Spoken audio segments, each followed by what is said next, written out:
Alrighty, guys, we are once again 12-1 in our last 13 crowd pleaser teasers on my website. And I'm going to have another crowd pleaser teaser teed up for you here on Friday. But before we go ahead and dive into some more of that, just want to take a quick time out and welcome you to the video here today for Friday, November 4th, 2022.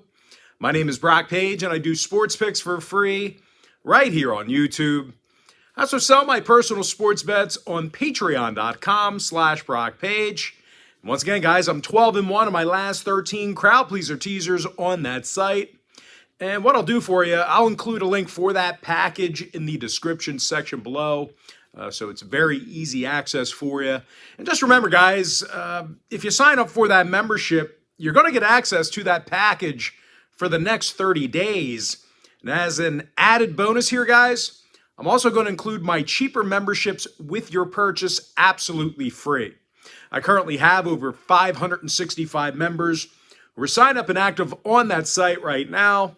With that, guys, let's go ahead and dive into our part 2 video for Friday. We're going to take a look at the Bulls at the Celtics, 7:30 Eastern start time. Boston's the 7-point favorite at the Garden, totals 223. And even though the Celtics are favored at home here, they're having a little bit of difficulty on defense. They're allowing nearly 115 points a night already. When it comes to rebounding the basketball, Boston is in the bottom 5 in offensive boards per game. Now they're facing a Chicago team on the other side of things, who's playing pretty tough defense themselves. They're in the top 10 in fewest points allowed. When it comes to offensive production, DeMar DeRozan's the team's leading scorer with 23 points a night. Meanwhile, Zach LaVine looks like he's pretty healthy and ready to go. He's dropping nearly 44% of his three-pointers. Now, injury-wise, Drummond is out. White is doubtful. Meanwhile, for Boston, Gallinari and Williams are still out for them. When it comes to the total, the Celtics saw unders recently against the likes of Washington, Miami, and this very Chicago team. Meanwhile, the Bulls on the other side, they saw 4 out of their last 6 stay under the total themselves. I'm going to lean toward Chicago, +7, under 223. Next ball game, Clippers, Spurs, 8 o'clock East. The LA Clippers are -4, totals 221.5. And even though the Clippers have been super tough on defense, they're scoring fewer points a game than any other team in the association. And no real surprise here, guys. These guys are making only 31% of their three-pointers. That also puts them in the bottom 5 in that category. Now, they're taking on a Spurs team who actually does a nice job knocking down three-pointers themselves. These guys are in the top 10 in offensive three-point percentage. Keldon Johnson's knocking down 43% of his three-pointers.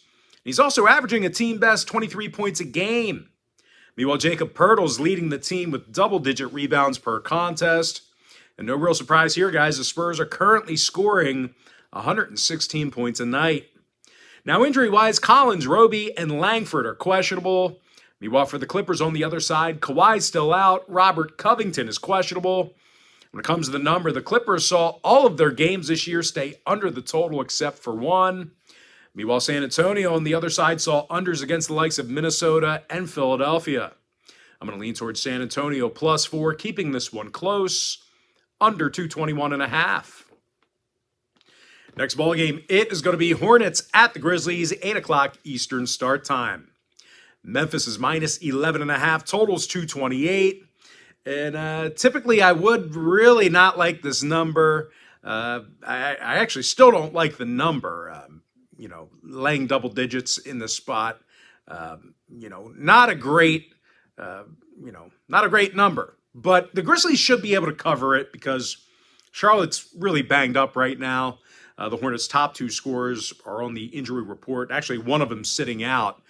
Gordon Hayward, he is out with a shoulder injury. Terry Rozier and Cody Martin, they're also listed as doubtful. And even when Charlotte's mostly healthy, they've had a tough time grabbing defensive boards. They're actually in the bottom 10 in the league in offensive rebounding. Now, they're facing a Grizzlies team who's scoring over 117 points a night, and they rank in the top 5 in shooting the 3-ball. Ja Morant's drilling 51% of his shots from beyond the arc. He's also the team's leading scorer with 31 points a game. Meanwhile, Desmond Bane's making 46% of his three-pointers himself. He also ranks second on the team in points. Now, injury-wise, Green and Jackson are questionable for the Grizz. When it comes to the total, Memphis saw 5 out of their last 8 get over the number. Meanwhile, Charlotte went 5-3 to the over in their last 8 themselves.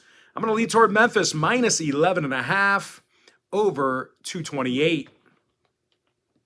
Next contest, it is going to be Warriors at the Pelicans. That'll be an 8:30 Eastern tip-off in New Orleans. Now, the Pelicans are -4. Total's currently off the board. Now, the Warriors will be in the second of a back-to-back here on Friday. They've also had a tough time slowing anyone down on defense this year. They actually find themselves in the bottom 5 in the league right now in total points allowed. Now, they're facing a Pelicans team on the other side of things who scores more points a game than any other team in the association. Brandon Ingram's making 57% of his three-pointers. He's also averaging 22 points a game. Meanwhile, Zion Williamson's averaging nearly 23 points a night himself, along with 7 rebounds. And speaking of boards, the Pels are also one of the best rebounding teams in the West. Now, injury-wise, Lewis and Liddell are out. Meanwhile, for Golden State, Iguodala is questionable. DiVincenzo's still out as well. When it comes to the number, the Pels saw all of their games this season get over the total except for one. Meanwhile, for Golden State, tons of overs for them this year themselves. So even though we don't have a number posted yet, if it does come out within reason, you're probably going to want to pound the over in that one. I'm assuming it'll probably come out at about anywhere between 233 and 237. That would be my assumption, and I'd probably still end up pounding the over there. But once again, we don't have a number for that, so I don't have an official free pick for it. But as far as a free pick on the spread, I'm going to lean toward the Pelicans -4, getting the job done against the number. All right, next matchup should be a good one. I'm talking about the Raptors at the Mavericks, 8:30 p.m. East. Now, Dallas is -4.5. Once again, another game with no total currently posted. That's off the board. And even though the Mavs are favored at home here, they are having some problems grabbing offensive boards. Actually, in the bottom 5 in the league in offensive rebounding, they're also amongst the worst in the West in shooting from the foul line. Now, defensively, the Mavs are having some problems guarding the field goal. They're letting their opponents make 48% of their field goals against them. They're facing a Toronto team who does a real nice job shooting from long range. They're making nearly 40% of their three-pointers as a team. Pascal Siakam's the team's leading scorer with 25 points a game. Meanwhile, Scotty Barnes is drilling 48% of his shots from beyond the arc. Now, injury-wise, Freddie VanVleet is questionable with back problems. Meanwhile, for Dallas, Bertans and Ntilikina, they're both still out for them as well. When it comes to the total, the Mavs saw unders recently with the likes of Utah and Phoenix. Plus, both teams play incredibly tough defense, so look for this one to possibly stay under the number. Once again, if this number opens up within reason, you're probably looking, I don't know, I would say it'll probably open no higher than 220. But regardless, we do have a line on the spread, and I'm going to lean toward Toronto +4.5, getting the job done against the number. All right, next ball game, another one should be a good game. I'm talking about Bucks at the T-Wolves, 10 o'clock East. Milwaukee's the 3-point favorite on the road. Total's 227. Now, the undefeated Bucks have gone 6-1 against the spread in their victories this season. They've also been impregnable on defense. They're allowing fewer points per contest than any other team in the league. When it comes to offensive production, Giannis Antetokounmpo, he's the team's leader in points with 33 a night. Now, the big man's also averaging over a dozen rebounds a game. Meanwhile, Drew Holiday's second in scoring with 20 points a night himself. When it comes to rebounding the basketball, no one's getting more boards offensively than Milwaukee. They're facing a Minnesota team on the other side of things who struggles with grabbing defensive boards themselves. They're in the top 5 in defensive rebounding per contest. When it comes to offensive production, they've been little threat knocking down three-pointers. They're actually amongst the worst in the West in three-point percentage. Now, injury-wise, the T-Wolves are relatively healthy at the moment. Meanwhile, for Milwaukee, Ingles and Mamu Kavashili are questionable. Middleton and Connaughton are still out. That's a tough name. Mamu Kavashili. I think I said it right. Mamu Kavashili. Tough one to say. Should call him Mamu. But anyway, total-wise, Milwaukee saw their last 2 straight stay under the line. Meanwhile, Minnesota went 5-1 to the under in their last 6. I'm going to lean toward the Bucks, -3, under 227. Next matchup, Blazers, Suns, 10 o'clock East. Phoenix, the 10-point favorite at home, totals 220.5. Now, the Suns have looked real strong here this year. Winners of their last 5 straight. Successful covers in all of those victories. And aside from scoring over 118 points a night, the Suns are also leading the league in offensive field goal percentage. Devin Booker is making over 50% of his field goals, and he leads the team in points. Book's averaging over 27 points a game. Meanwhile, Mikal Bridges, he's second on the team in scoring, and he's making 46% of his three-pointers. When it comes to defensive play, Phoenix is in the top 5 in fewest points allowed. Now, they're facing a Portland squad who's going to work without Lillard, Payton, and Watford. Those guys are going to be out for a little while with injuries. And as a team, the Blazers dropped 2 out of their last 3. And they're having a tough time defending the three-pointer. Now, injury-wise, once again, Lillard, Payton, and Watford are out for Portland. Meanwhile, for the Suns on the other side, Wainwright is questionable. Ayton is out. When it comes to the total, Phoenix went 4-3 to the under in their last 7.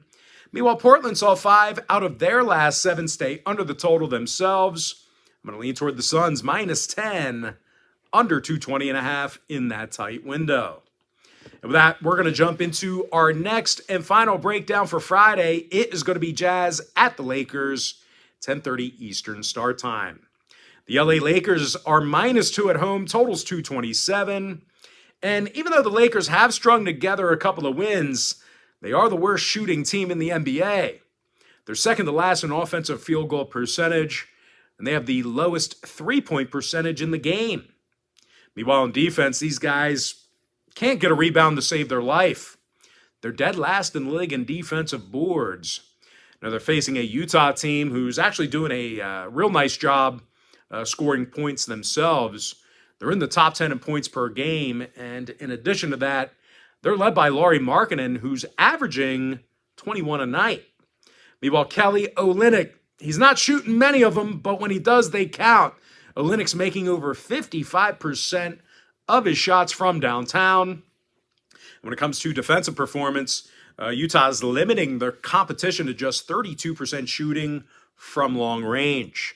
Now, injury-wise, Bolmaro and Fontecchio are questionable. Meanwhile, for the Lakers, Schroeder and Bryant are still out. When it comes to the total, the Lakers saw 4 out of their last 6 stay under the number. Meanwhile, on the other side, Utah's 5-1 of the under in their last 6.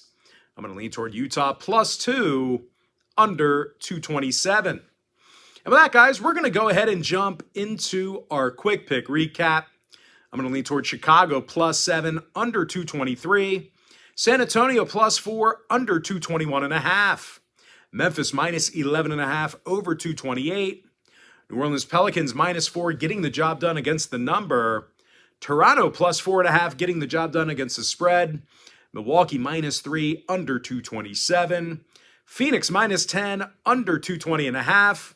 And before I give you my next and final free pick for the video, one final reminder that we are 12-1 in our last 13 crowd pleaser teasers on my website.